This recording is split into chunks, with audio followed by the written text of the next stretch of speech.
നിലമ്പൂരിൽ കോൺഗ്രസ് സ്ഥാനാർത്ഥി ചർച്ചകളിൽ ആര്യാടൻ ഷൗക്കത്തിന്റെ പേര് ഉയർന്നു കേൾക്കുന്നതിനിടെ പ്രതികരണവുമായി അന്തരിച്ച മുൻ DCC അധ്യക്ഷൻ GV പ്രകാശിന്റെ മകൾ നന്ദന പ്രകാശ് ശരീരം വിട്ടുപിരിഞ്ഞെങ്കിലും അച്ഛൻ്റെ ഓർമ്മകൾ ഓരോ നിലമ്പൂർകാരുടെയും മനസ്സിൽ എരിയുന്നുണ്ട് എന്ന് ഫേസ്ബുക്ക് പോസ്റ്റ് വരികയാണ്.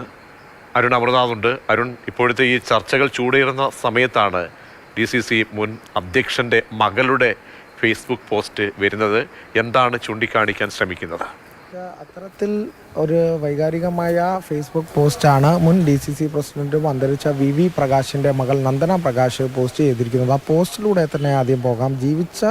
മരിച്ച അച്ഛനേക്കാൾ ശക്തിയുണ്ട്, മരിച്ചിട്ടും എൻ്റെ മനസ്സിലുള്ള അച്ഛന്. ഒപ്പം തന്നെ ശരീരം വിട്ടുപിരിഞ്ഞെങ്കിലും അച്ഛൻ്റെ ഓർമ്മകൾ ഓരോ നിലമ്പൂരുകാരുടെയും മനസ്സിൽ എരിയുന്നുണ്ട്.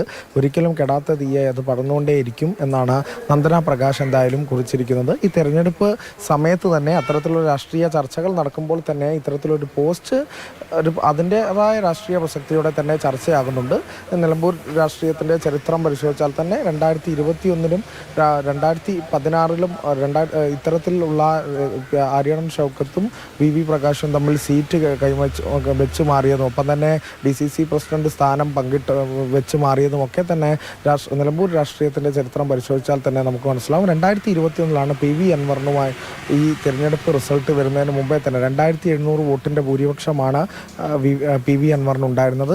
അന്ന് UDF സ്ഥാനാർത്ഥിയായ VV പ്രകാശ് തിരഞ്ഞെടുപ്പ് ഫലം വരുന്നതിന് കുറച്ച് നാളുകൾ മുമ്പാണ് അന്തരിച്ചത്. അത്തരത്തിൽ നിലമ്പൂർ രാഷ്ട്രീയത്തിൻ്റെ എന്നും ഓർമ്മിക്കുന്ന ഇടയിൽ തന്നെ VV പ്രകാശുണ്ട്. കോൺഗ്രസിൻ്റെ അണികളുടെ പ്രിയപ്പെട്ട നേതാവ് കൂടിയാണ് VV പ്രകാശ്.